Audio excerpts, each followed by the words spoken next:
Now we are going to start with the ionic bond formation. As you all know that how we make an ionic bond. Till now we have already discussed that like in ionic bond, what happens actually in it, transfer of electrons take place. We have already discussed that in this transfer of electrons take place. So that means there is an atom, right? Suppose this is my one atom and this is my another atom. So what is going to happen in this, one is going to lose electron, right, and other is going to gain this electron, right. So that means one is going to lose electron and other is going to gain electron. This is what we say the transfer of electron. This is what we mean by transfer of electrons. The one which lose electron, we know that is always metal, because metals actually have the tendency to lose electrons, and the one that gain electron is always a non-metal, because non-metal actually has a tendency to gain electrons. So we can say that ionic bond is formed between metal and a non-metal, right. So now we are just looking for the factors that actually you can say that actually enhance the ionic bond formation, that actually just govern the ionic bond formation. So what actually happens, we will just see with an example, general example, that what actually happens in the ionic bond formation. What are the steps involved, right.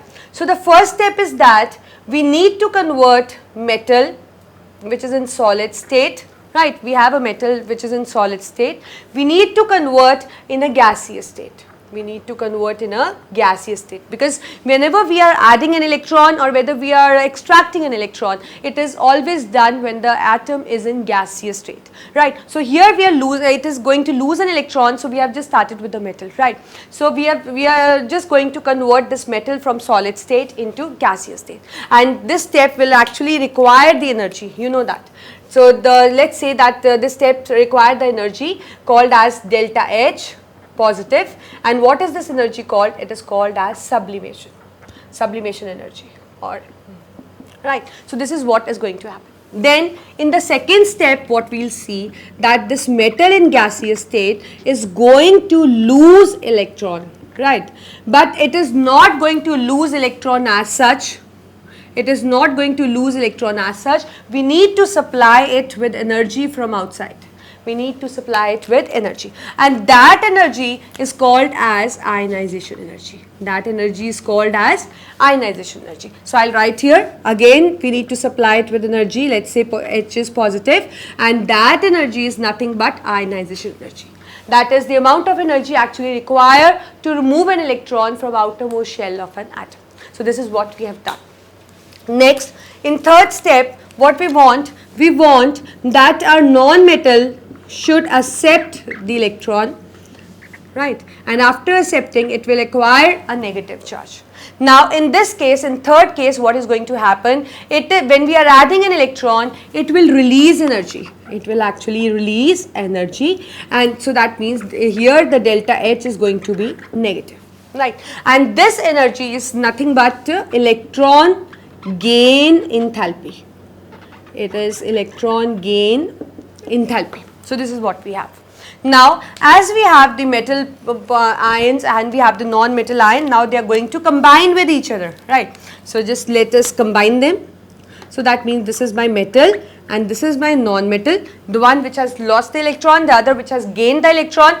Now when they will combine, they will form a lattice, because see they are oppositely charged, so they will experience a Coulombic force of attraction. They will experience the Coulombic force of attraction, which can be given by this, as you know in physics. We need this is a Coulomb's law, which actually states that how the oppositely charged ion gets attracted towards each other, right. So that means they have the Coulombic interaction, attractive force operating between them, and due to which they combine to form 1 mole of ionic compound. So this is my 1 mole of ionic compound. So in this state, when they combine with each other, it leads to the release of energy again.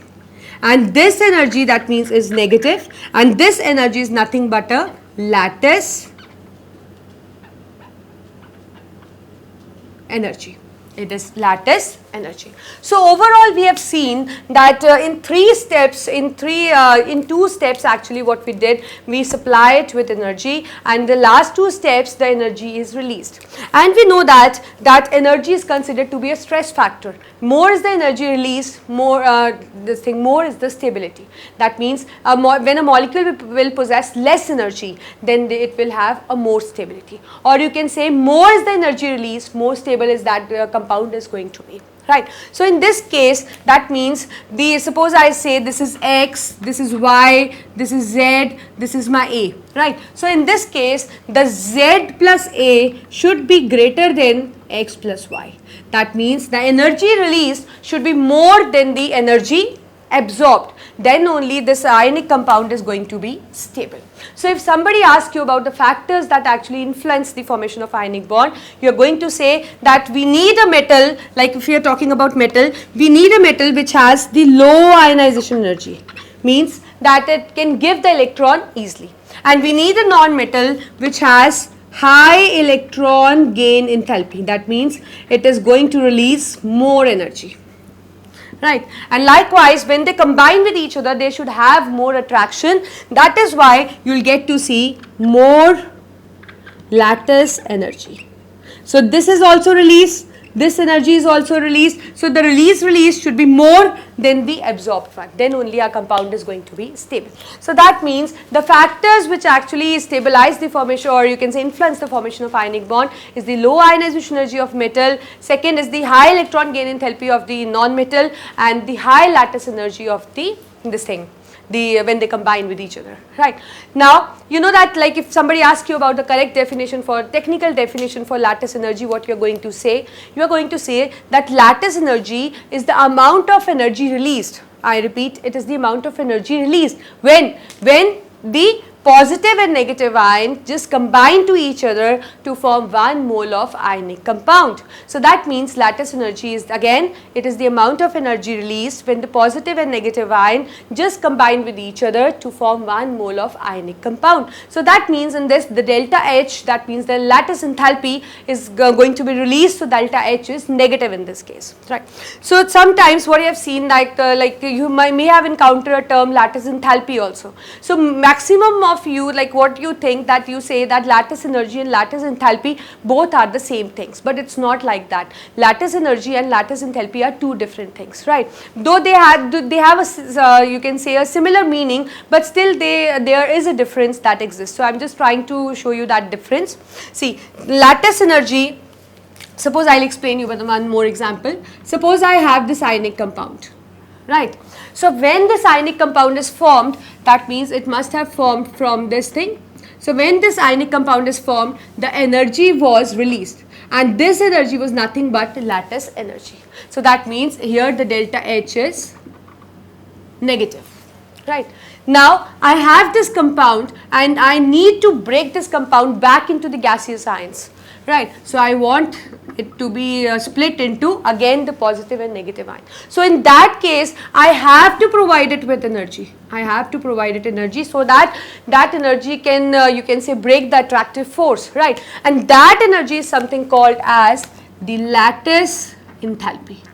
That energy is called as lattice enthalpy. So that means, we can say that delta H for lattice enthalpy is positive. So lattice energy is actually energy released when positive and negative ion just combine to form 1 mole of ionic compound. And lattice enthalpy is the energy needed to be, when we need to break the bond, right? It is the energy needed to break 1 mole of ionic compound back into its constituent ions, right? So then we can say that lattice energy is plus delta H and this is minus delta H, because the lattice energy is delta H positive, delta H negative because it is being released, and lattice enthalpy is positive because you are supplying it with energy. So this is what is the ionic bond, and this is what are the factors that actually influence the formation of ionic bond. So if we want to sum up the you can say the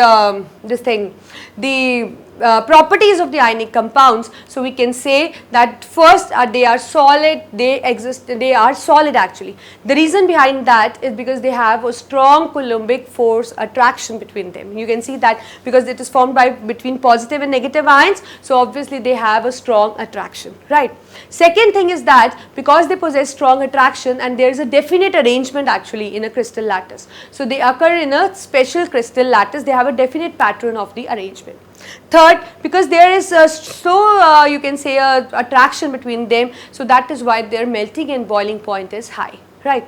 Because they possess ions, so that means they are good conductor of electricity, right. As you can see the ions, so this clearly indicate that they are soluble in a polar solvent, not in a non-polar solvent, right. And because they possess the ions, so obviously they will undergo a ionic reaction, and you know that the ionic reactions are very fast, they occur very you can say they occur very soon, like as you mix them it occurs in a short span of time. So these are the few you can say the characteristics of the ionic compound. One is that they are solid, second they arrange themselves in crystalline structure, third they have high melting and boiling point, fourth they are soluble in the polar solvent, fifth they are good conductor of electricity, and last but not the least that they show ionic reactions which are fast in nature. So this is what we have seen, that this is the ionic bond formation and the factors that influence it actually.